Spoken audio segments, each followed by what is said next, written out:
미국의 군사력 평가 기관인 글로벌 파이어 파워가 지난 1월 발표한 보고서에 따르면 한국의 군사력은 전 세계 6위입니다. 국방력으로는 대한민국도 결코 약한 나라는 아니지만 한반도 주변 국가들을 살펴보면 명실상부 세계 최강 대국인 미국, 세계 최대의 핵 보유국이자 재래식 군사력 2위의 러시아, 미국에 준하는 경제 대국이자 세계 3위권의 군사력을 가진 중국, 그리고 세계 3위의 경제 대국이자 최근 재무장에 박차를 가하고 있는 일본이 자리하고 있죠. 북한의 군사력은 28위로 평가되고 있습니다. 한국의 주변국들은 일본을 제외하면 모두 핵 보유국이며 미사일 전력이 군사력의 상당 부분을 차지하고 있습니다. 때문에 핵무장 여부에 대해 다양한 의견을 찾아볼 수 있습니다. 그런데 지난 2016년 미국 공화당 대통령 후보였던 트럼프가 자신이 대통령이 되면 주한 주일 미군 방위금을 올리거나 철수까지 할 수도 있다는 주장을 하면서 대신 한국과 일본의 핵무장을 허용할 수 있다는 발언을 하게 됩니다. 만약 한국 등의 국가가 미국의 그늘에서 벗어나 자주 국방을 하게 될 경우 당연히 핵도 옵션에 둘 수 있다고 주장한 것입니다. 그리고 2017년 18세 이상 미국인 2,000명이 참가한 설문조사 결과 40.6%가 한국의 핵무장을 찬성해 화제가 된 바 있습니다.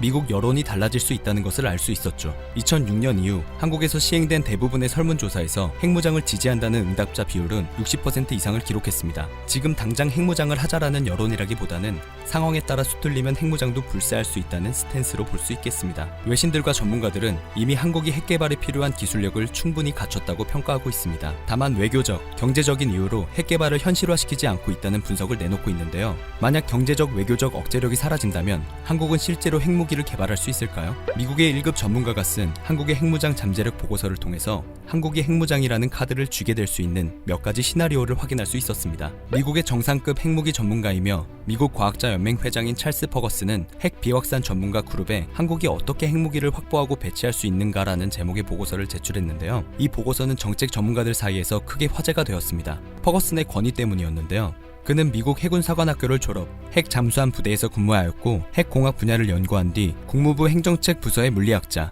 핵무기 관련 연구소 상담력, 그리고 유명한 외교협회의 핵정책 담당 국장, 그리고 2010년부터는 미국 과학자연맹의 회장을 맡고 있습니다. 실무적으로는 물론 이론적으로도 또한 핵 전략의 정통한 전문가인 겁니다. 이 보고서는 그의 이름을 붙여 일명 퍼거슨 보고서로 불리고 있죠. 그는 한국의 핵무장 능력을 아주 높게 평가했고 한국이 핵무장의 길을 갈 가능성도 높게 보고 있었습니다. 그리고 안보를 위태롭게 하는 적성 국가가 핵을 갖게 되면 핵 확산 금지 조약을 탈퇴할 수 있다는 조항을 한국이 충분히 활용할 수 있다고 전망했습니다. 핵 확산 금지 조약 제10조 1항에는 각 당사국은 당사국의 주권을 행사함에 있어서 본 조약상의 문제에 관련되는 비상사태가 자국의 지상 이익을 위태롭게 하고 있음을 결정하는 경우에는 본 조약으로부터 탈퇴할 수 있는 권리를 가진다고 쓰여있기 때문인데요. 이 경우 3개월 전 통보만으로 탈퇴가 가능합니다. 이 조항에 의거해 국제사회의 양해를 얻을 수 있었고 서로 제재가 이루어지더라도 수위가 높거나 기간이 길기 어렵다고 분석을 한 것입니다. 한국이 결심하면 국제사회가 그 결심을 막지 못할 것이라는 거죠. 퍼거슨은 북한은 어떠한 상황에서도 핵을 포기하지 않을 것이라고 했고 중국이 한반도의 평화를 원한다면서 북한의 핵은 묵인하고 한국의 핵 개발에는 반대하는 앞뒤가 맞지 않는 정책을 펼치고 있다고 비판했습니다.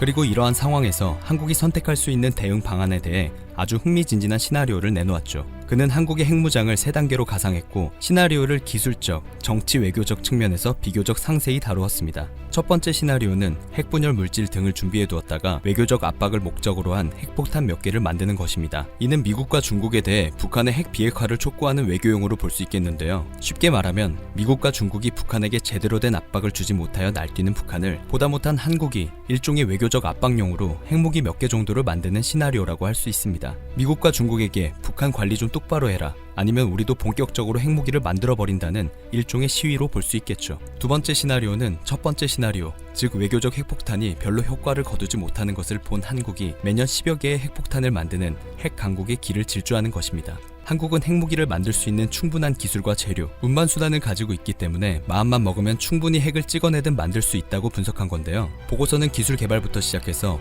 2에서 5년 정도만 되면 한국은 핵무기를 실전 배치할 수 있다고 평가했습니다. 특히 월성에 있는 4기의 중수로가 핵폭탄 제조의 원료 물질을 생산하는데 적합하다고 판단했는데요. 실제로 월성에 저장된 사용 후 핵연료를 재처리하면 매년 416개의 핵폭탄을 제작할 수 있는 2500kg의 준무기급 플루토늄이 생산 가능합니다. 만약 우라늄의 추가 확보에 실패하더라도 최소한 핵폭탄 100개의 분량에 해당하는 500kg의 플루토늄은 확보할 수 있죠. 결심만 되면 단순하면서도 속도가 빠른 재처리 공장을 4에서 6개월 안에 지을 수 있는 것으로 분석이 되는데요. 월성 원전 등을 통하여 증강 핵폭탄이나 수소폭탄을 만드는 데 필요한 중수소나 삼중수소는 이미 만들어지고 있습니다. 더불어 한국의 수준 높은 컴퓨터 기술 등으로 볼 때 핵폭탄 설계에 필요한 초고속 전자기폭 장치를 만드는 것은 어렵지 않을 것으로 예상됩니다. 핵폭발에 필요한 핵분열을 일으키는 데 필요한 고성능 폭약을 만들 수 있는 기업도 이미 존재하기 때문에 핵분열탄, 증강핵폭탄, 수소폭탄을 굳이 실험할 필요가 없기도 합니다. 운반체계도 충분합니다. 이미 사거리 800km의 탄도미사일 현무 2-C를 보유하고 있고 사거리가 약 1500km에 달하는 순항유도미사일 현무 3도 보유하고 있죠.